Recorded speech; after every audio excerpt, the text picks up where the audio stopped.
اللهم صل وسلم وبارك على سيدنا وحبيبنا خير الأنام محمد صلى الله عليه وسلم.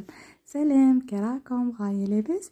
ان شاء الله كاع تكونوا في نعمة وكاع فيديوهاتي يلقوكم بأتم الصحة والعافية يا رب. لما ننسى ولا قبل ما ننسى، لا تشوفي قناتي لأول مرة نقولها متنسيش تضغطي على زر الاشتراك وتفعلي الجرس هكاك باش يوصلك كل جديد ان شاء الله. ورانا متواصلين مع حلويات العيد، وان شاء الله غادي اليوم نعطيكم وصفة تاع صابلي ما شاء الله.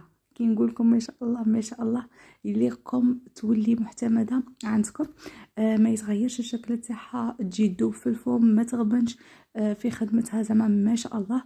وغادي نعطيكم 5 اسرار لنجاح عجينه الصابلي ولا نجاح الصابلي بحد ذاته. اليوم غادي نخدم معكم الصابلي المنقوش بهذوك الطوابع المنقوشين. دوك تشوفوا التفاصيل في تكمله الفيديو ان شاء الله. السر الأول في نجاح عجينة الصابلي اللي هو الزبدة. لازم تكون بدرجة حرارة الغرفة. صاي شيرات قبل ما تبغوا تخدموها خرجوها من الفريجيدير، ولا قبل ما تبغوا تخدموا صابلي خرجوها من الفريجيدير وخلوها تدي درجة حرارة الغرفة. هكاك الاولى ما تغبنكش في الخدمة تاعها، ما تغبنكش. اللي كي تبغي تحليها تنحل معاك غاية الغاية، واللي قد تخلطيها غاية الغاية مع المكونات الأخرى. هنا درت 250 غرام تاع زبدة، القوطي داك الصغير هو درته كاع. انا المهم هذا القوطي الصغير خدمت به 2 انواع تاع الصابلي، هذا المنقوش وخدمت به وصفه واحده اخرى. يعني يقطع كميه ما شاء الله. هنايا زدت معاها حبه تاع بيض وبديت نخلط باطراف الاصابع. تبغوا تخلطوا بالباتور يسهل عليكم ولا ما يديش الوقت بزاف، انا خلطت غير بيدي وصاي. المهم كي تحركوا ولا تحركوا حتى تشوفوا داك الدهان شغل تبدل اللون تاعه مع داك البيض مع ديك الحبه تاع البيض. من بعدها زدت مغرف صغيره تاع لافاني اللي نبغيها بزاف تاع الميزان، ونخدم بها ما شاء الله. شوفي كي دخليها للكوزينه تاعك ولا الدار تاعك، ريحه الدار تاعك تولي غير ريحه اللافاني. شوا خيرو النوعيه الجيده عفوا. تجي ما شاء الله تعطي جو شباب في الصابلي تاعك. ولا ديري اي عطر انتيه تبغيه، يعني عطر الليمون ولا عطر كراميل ولا يبقى لك الاختيار. المهم لو بغات تلون العجينه دير تانيك 2 مغارف كاكاو، ديرهم مع المايزينا. انا درت كاس ممسوح تاع مايزينا. هذه الوصفه فيها المايزينا، ما فيهاش الزيت، وتاني ما فيهاش المكونات بزاف. زدت على راس المغرف وتنجموا تتفادوها كاع الفرفاره اللي هي خميره الحلويات. تقدروا ديروا ما ديروهاش كاع اللي تخاف زعما تخاف الصابلي ولا ما ديريهاش كاع، ولا ديري غير قزه غير على راس المغرف هذا مكان. والسر تاني من اسرار نجاح عجينه الصابلي اللي هو الفرينه. ليكم تغربلوها، هذه حاجه الاولى. والحاجه الزوجه يليقكم كي تقعدوا تدخلوا فيها كيما هكاك باطراف الاصابع فقط. العجينه ما تتعجنش، غير لو فات تشوفي هذاك الفرينه شغل داك النواشف دخلت في الكيوله في الزبده تاعك صاي حبسي. ما توديش غير تخلطي هكاك تطيعي على تاعها. سيرتو الا كنتي خدمتي تاع الشكاره العاديه، يعني ما تكونش سبيسيال تاع الحلويات. هذه حاجه مهمه جدا، نقطه تخربل وليكم غير تدخلوها في العجينه تاعكم تحبسوا. هذه هي شيرات. ان شاء الله فقط تدوا التفاصيل بعين الاعتبار اللي نقولهم لكم، سيرتو المبتدئات.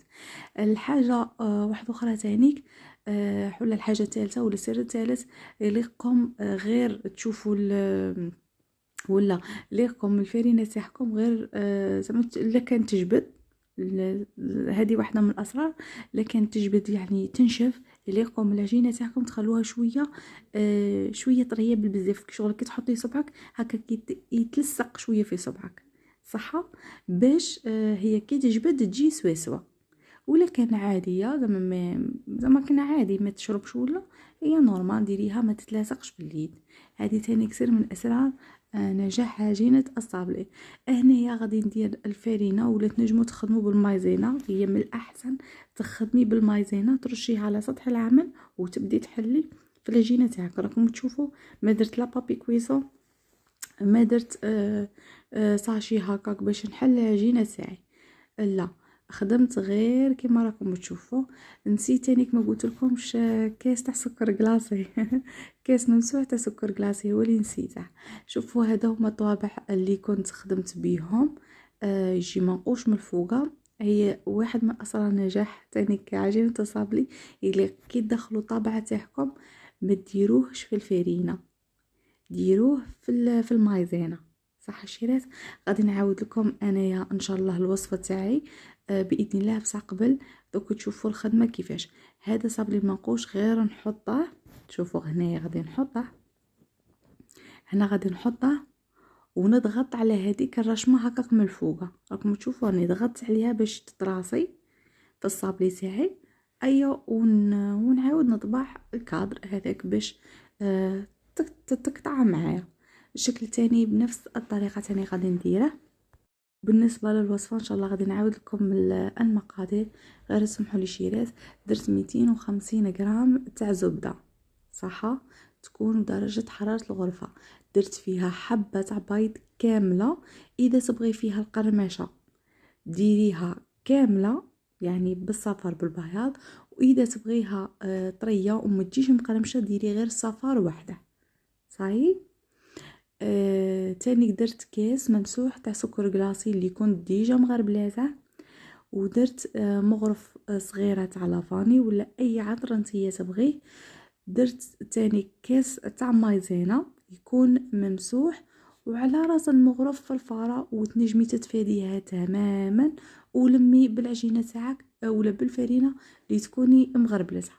شوفوا كيفاش راني نقلح فيها بكل سهوله، زعما كنا كاع ما غمنتنيش. راكم تشوفوا غير هكاك بالخدمي هكاك من تحت ايا وترفديها زعما ما تغبنش كاع.